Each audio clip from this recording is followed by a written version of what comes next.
Bonjour à tous, j'espère que vous allez bien et on se retrouve aujourd'hui avec cette nouvelle vidéo qui sera le bilan lecture et culturel du mois de juillet.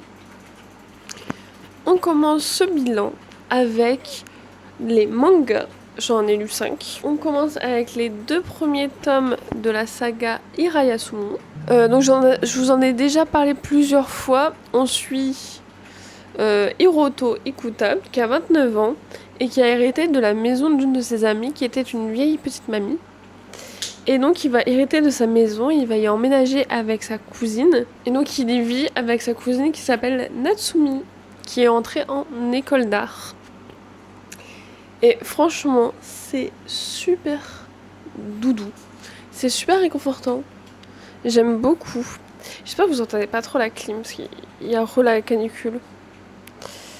Donc je mets la clim. Et du coup, trop bien. Dans le premier tome, on a le premier chapitre, je pense, ou le prologue, je sais pas trop, et les dernières pages qui sont en couleur. Et cette histoire, elle est vraiment très douillette, très réconfortante. Et c'est vraiment un slice of life, mais entre un jeune garçon et sa cousine. Enfin, un jeune garçon, il a 30 ans, donc il est même plus vieux que moi. Enfin, il a 29. Mais du coup, il est là avec sa cousine. Lui, il a plus l'habitude de vivre sa vie d'adulte, qu'elle, elle débute à peine sa vie. Il y a plein de questionnements, il y a des fights entre familles, enfin, parce qu'ils sont dans la même famille. Il y a les amis, tout ça. Et c'était vraiment trop chouette. J'ai adoré. Super réconfortant si vous cherchez un petit manga douillet à lire le soir dans votre petit jardin l'été ou sur votre balcon ou dans votre canapé. Je vous le conseille, vraiment très chouette. De toute façon, vous avez dû en entendre beaucoup parler parce qu'il fait beaucoup parler de lui. C'est en 9 tomes, mais c'est encore en création. On arrive au tome 10 en France, je crois. Mais voilà, très chouette comme manga. Je vous ai décalé un peu parce que je pense que vous étiez en train de vibrer à cause de ma chaise. Ensuite, pour rester dans les séries que j'ai lues, hop là, j'ai lu le tome 11 de One Piece, que j'ai beaucoup aimé. Ça m'a grave relancé dans One Piece, même si c'est le seul que j'ai lu ce mois-ci. En vrai, ça m'a bien relancé. J'ai trop kiffé. Et là, c'est la fin... Ouais, c'est la fin de Arlong Park. Et le début, quand ils sont dans la ville, avec les numbers, là, je sais plus comment ils s'appellent, c'est con. Mais... Ah ouais, non, là, pour l'instant, c'est Baggy qui est revenu avec Helga, il me semble, dans la ville. Et ils veulent tuer Luffy. Et Luffy va atterrir sur la mansarde où il est mort. Je sais plus comment il s'appelle, mais bref, le gars qui a fait le One Piece. Je suis perdue pour les noms. Mais ça m'a vraiment relancé. Je me rends compte que j'en ai lu qu'un. Mais sur le coup, vraiment, j'étais trop en mode. Oh, je vais les enchaîner et tout. Non. Mais vraiment, j'adore. Avec celle au sabre. Qui est trop cool. Franchement, c'est c'est pas un arc, je pense pas. Enfin, c'est l'introduction du nouvel arc. Et j'avais grave aimé. Et même l'arc que je vais commencer là bientôt. Franchement, j'ai hâte de le lire. Ça va être très chouette. On continue dans les sagas avec le tome 13 de Blue Period qui signifie bientôt la fin. En vrai, bientôt la fin, on est au tome 18, mais j'ai l'impression que 13, genre le 18, c'est demain. Et encore, je me demande si j'en ai pas lu d'autres. Ça me paraît bizarre que j'ai lu que le 13. Je ne sais plus. Mais c'était trop chouette. C'est ça parle un peu de secte et un peu de remise en question, d'amitié dans celui-là. Et de sujets un peu profonds avec la mort d'une de leurs amies.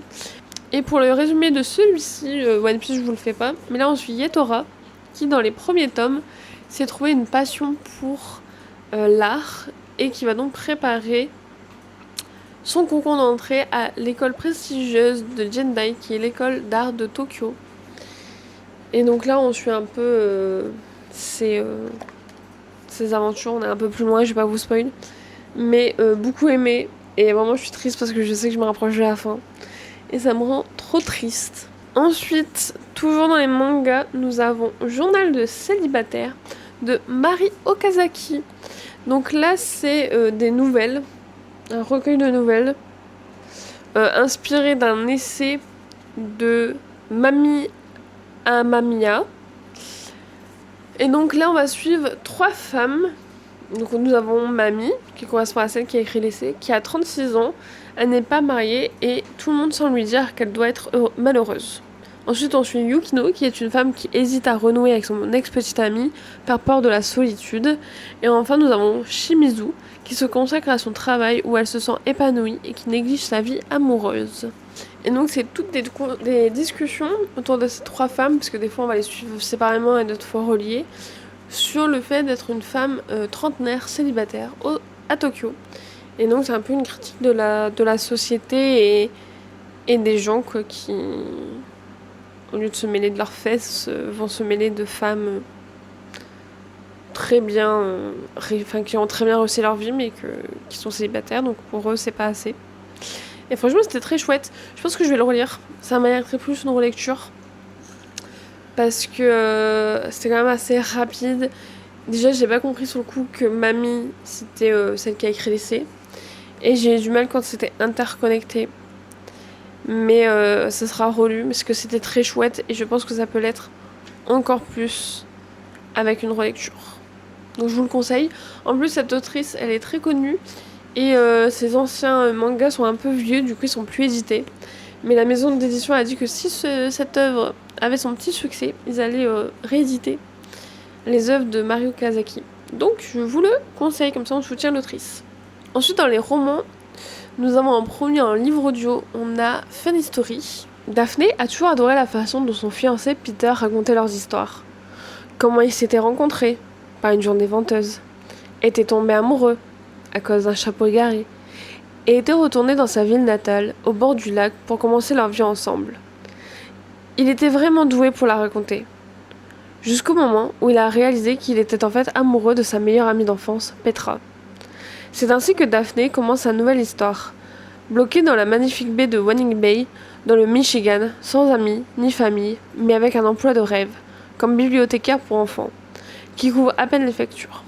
Et proposant de devenir colocataire à la seule personne qui pourrait comprendre sa situation, l'ex de Petra, Miles Nowak.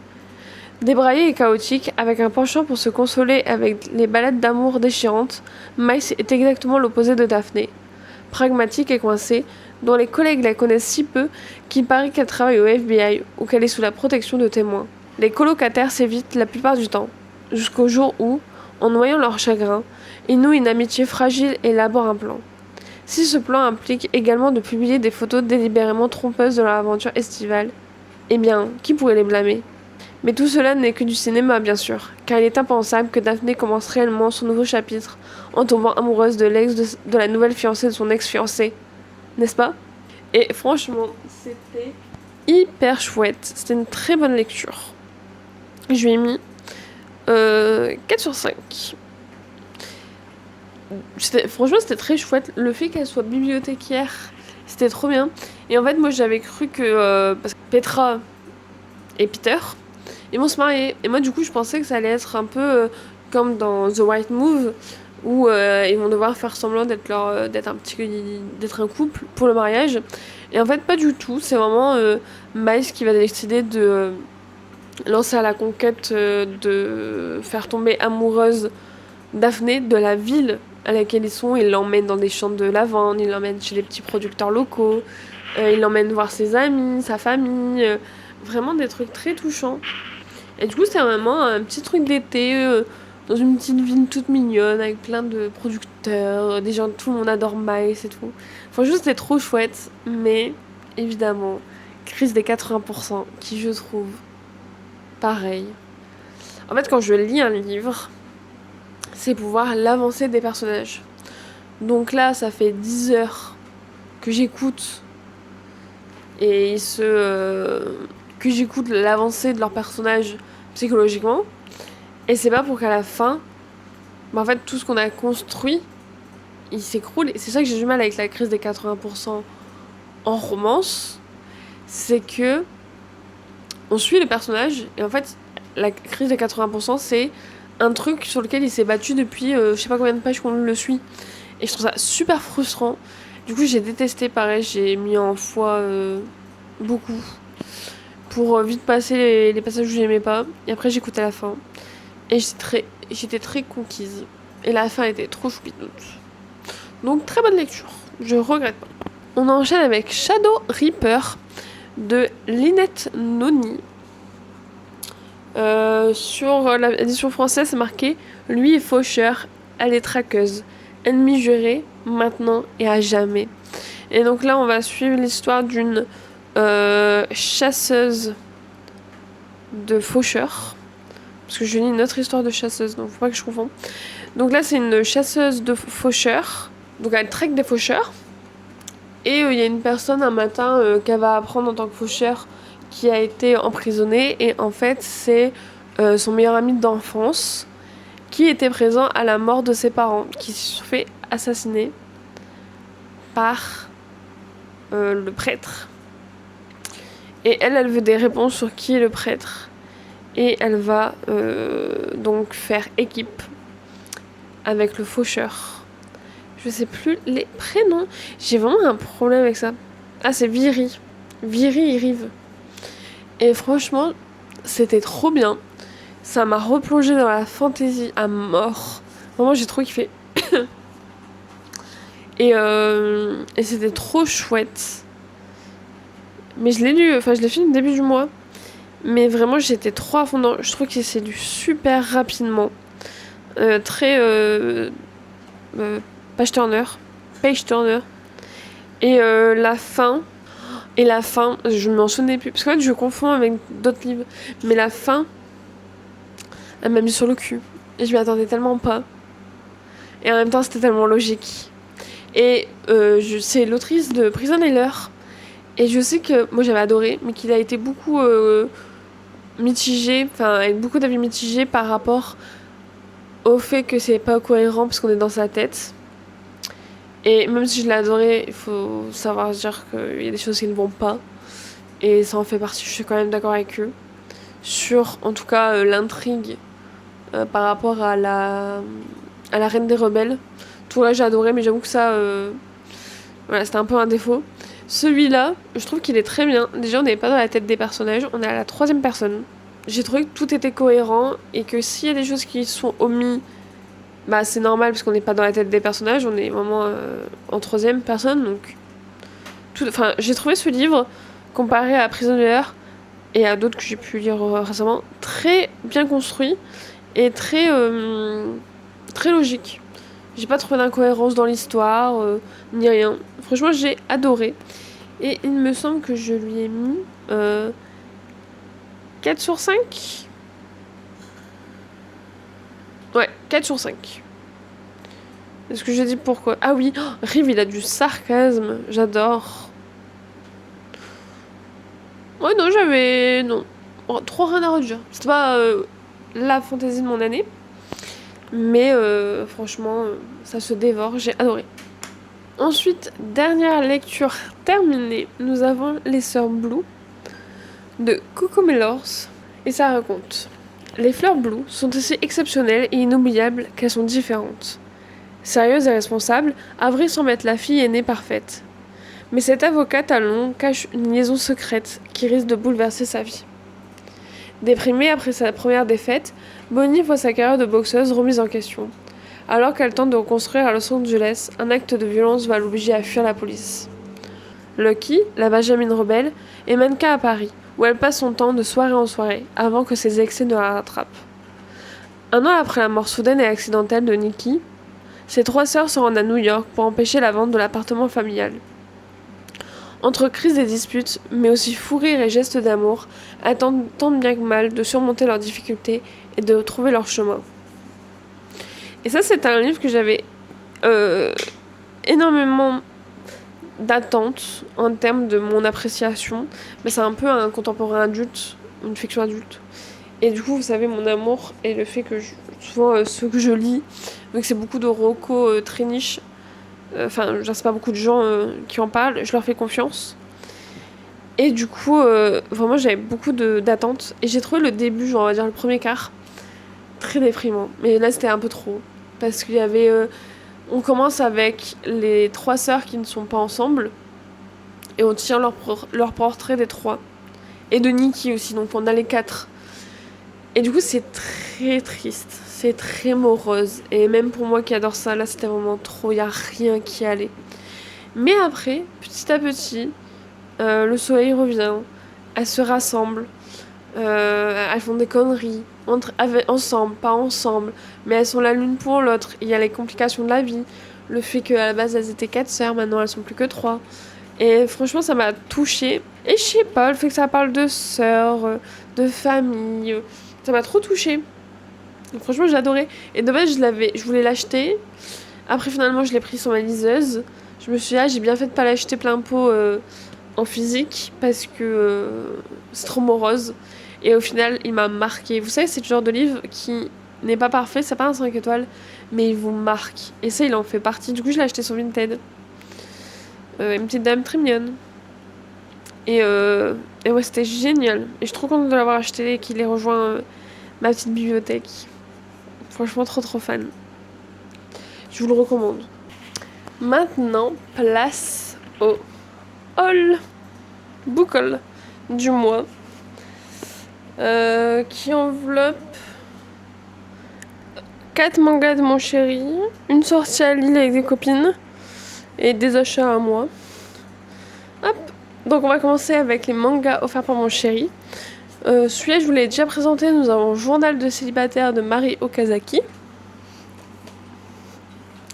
Ensuite, il m'a pris le 3e et dernier tome de la saga Tomie. Et je savais pas, mais au milieu, c'est en couleur dans celui-là. C'est trop beau.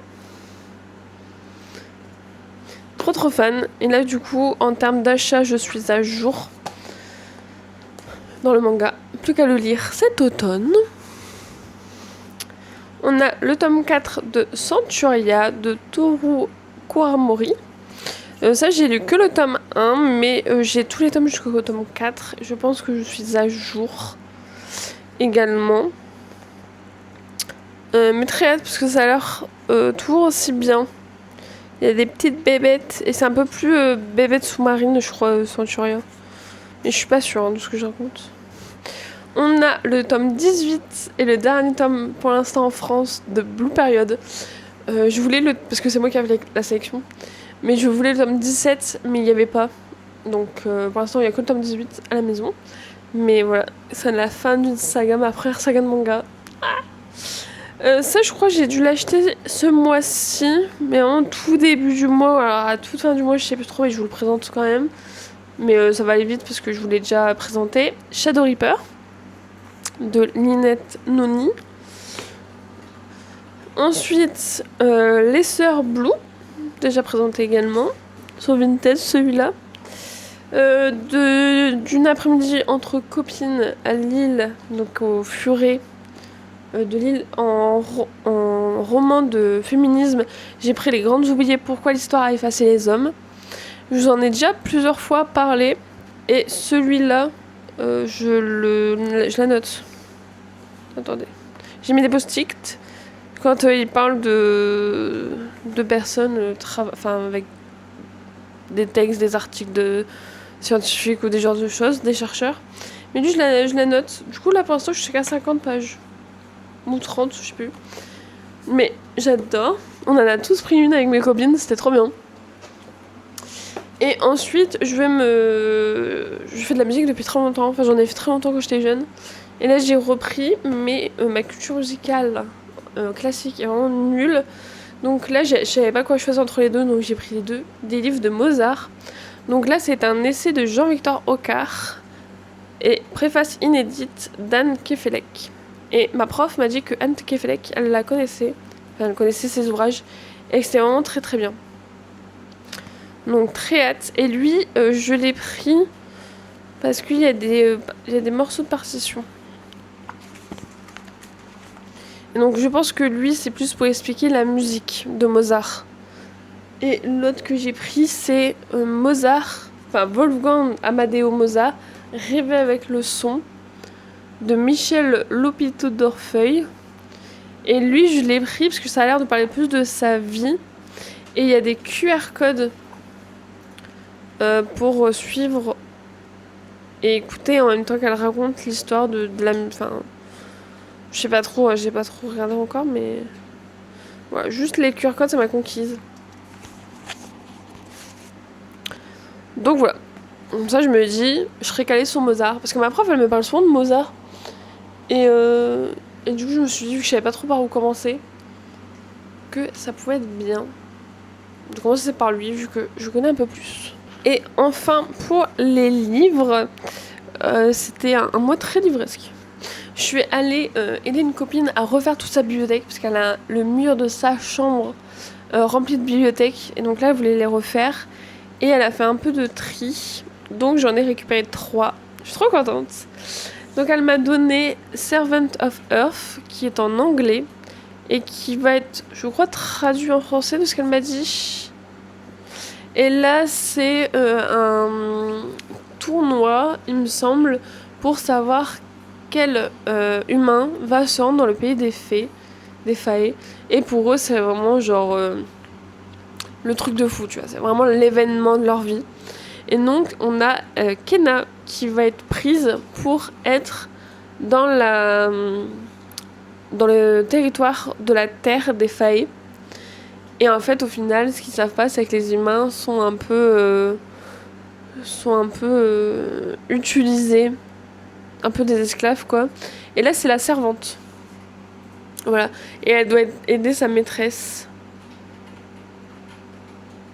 à faire je ne sais plus quoi.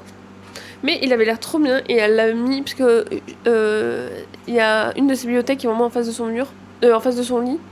Et il y a sa télé. Et je lui ai dit, dans cette étagère-là, faut que tu mettes tes préférés. Enfin, je lui ai conseillé des dispos, quoi. Et elle l'a mis. Donc c'est pour ça aussi que je l'ai pris, parce que c'est dans ses préférés. Et elle m'a dit que vraiment facile à lire en anglais. Et vraiment très très bien. Donc je suis très curieuse.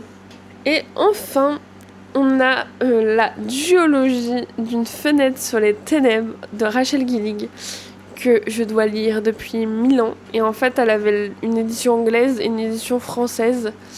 Et je lui ai dit, bah, je te rachète l'édition française si tu la vends. Et elle m'a dit non. Elle m'a dit bon Noël, on avance. Du coup, on les a donnés. Et j'en ai qui abîmé, mais ça doit être moi. Et du coup, je suis trop contente. Ils sont trop beaux. Édition Sabran, du coup, c'est bizarre parce que c'est le logo de Sabran.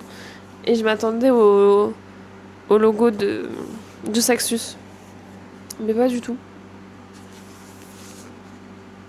J'ai très très hâte. Et à l'intérieur, elle m'a dit, c'est ça, qu'il y a la carte qui cherche. Je sais pas trop la ref, mais voilà. En tout cas, trop trop contente. Ensuite, on passe à la catégorie jeux vidéo. J'ai mis derrière mes petits jeux pour me souvenir des noms. Donc, en solo, j'ai fini Librarian Tidy Up The Arcane Library. Vous avez dû le voir passer sur les réseaux si vous aimez bien les cozy games.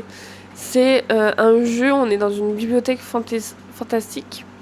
Et à cause d'une petite fée, tous les livres ont été sortis de la bibliothèque et ils sont dans tous les sens. Enfin, il y en a partout, ça fait des monts. Il y en a 3000 et quelques. Et on doit les remettre dans les bibliothèques. Soit vous en foutez, vous les rangez juste, soit vous les rangez par catégorie et par livre, enfin par titre. Et moi j'ai tout rangé par ordre, par titre et très peu d'aide. Parce que je voulais vraiment le faire moi-même un par un. Et moi je voulais vraiment les prendre un par un et les remettre un par un dans leur emplacement dédié. Et du coup j'ai commencé par le haut. Et en fait vous avez des clés, des coffres qui vous permettent d'avoir d'autres facultés. Vous pouvez courir, vous pouvez sauter. Après vous pouvez avoir plus d'objets plus de livres, un truc comme ça, peut-être 2 fois plus de livres, ils augmentent 2 fois, je sais plus. Et il y a des spells, et moi j'ai full maxé celui où ça disait quelle bibliothèque ça venait, et après j'ai maxé une par une, voilà. Et ce qui fait que j'ai fait très peu d'aide, et du coup c'était absolument pas optimisé, mais c'était mon but. Et du coup, je l'ai fait en 15h30. Et il y a un trophée qui est de le faire en moins de 3 heures, en normal. Et là, les gens, j'ai vu sur TikTok et tout, vraiment, ils organisent. Moi, j'étais en mode, non, moi, je fais vraiment au fur et à mesure. Et j'ai trop kiffé. Je mettais ça avec Friends en fond, mais incroyable. J'ai trop kiffé. Après, avec mon mec, on a joué à Planet Crafter. Donc là, vous êtes sur une planète qui est inhabitée et très hostile.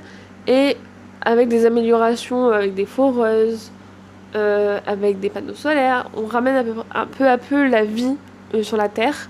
Et en fait, au début, tout est orange, tout est sec, la Terre. Et en fait, on débloque la pluie, on débloque les nuages, en premier, on débloque le ciel bleu, on débloque les nuages, on débloque la pluie, toutes les petites étapes par étape. Et derrière, il y a tout un lore qui est trop bien. J'ai abandonné mon mec qui devait s'occuper de toute la base. Parce que là, moi, j'allais faire tout le lore. Et on n'a pas fini. Mais en fait, on a beaucoup joué d'un coup, ce qui fait qu'on a stoppé. Mais très bon jeu. Et dernière catégorie. On va passer au film regardé ce mois-ci. Nous en avons 3 films et une série. Donc en film, nous avons À trop jouer, qui est un film de 2024 réalisé par Marco Petri. Je pense que c'est un film allemand ou néerlandais.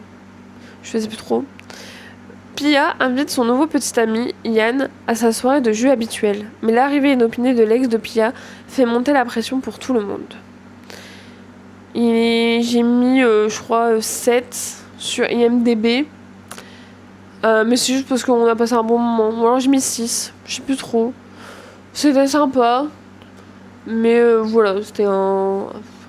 Franchement, ça a regardé. Si vous savez pas trop quoi regarder à la télé, pendant un petit apéro avec son mec, franchement, ça passe bien. Mais rien de transcendant. L'histoire en elle-même, elle est pas folle. C'est vraiment 2 mecs qui sont un peu la guéguerre tout le long du film. Disponible sur Netflix. Et voilà, c'était pas terrible. Ensuite, au cinéma, le film du mois a été Backroom. Et c'était trop bien. Vous avez mon avis à chaud dans le vlog qui sortira la semaine prochaine. Et c'était génial. Du coup, c'est Karl qui a un magasin de meubles et qui, après des phénomènes étranges, découvre qu'il peut passer à travers un mur au sous-sol de son magasin de meubles. Et l'intérieur, c'est vraiment des backrooms, comme vous devez connaître. Et c'était super bien. Franchement, c'était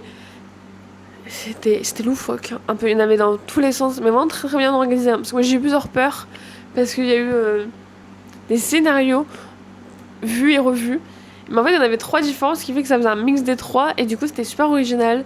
Et même l'histoire en elle-même, j'ai vu, il y a plein de théories. Et c'est hyper perturbant. Et je pense qu'il faut le revoir plusieurs fois pour bien comprendre. Mais c'était génial. On en parle tout le temps avec monsieur. Il a adoré. C'est un grand fan de Backroom. Du coup, il a trop kiffé. Et moi, pareil, j'en ai un très bon avis. Un très bon souvenir. Et j'attends juste qu'il sorte le 2. Parce que je suis pas folle. Parce que j'entendais personne en parler. Et je suis pas folle. Je l'ai dit à mon mec. Il m'a dit si, c'est prévu. Donc, je suis très contente.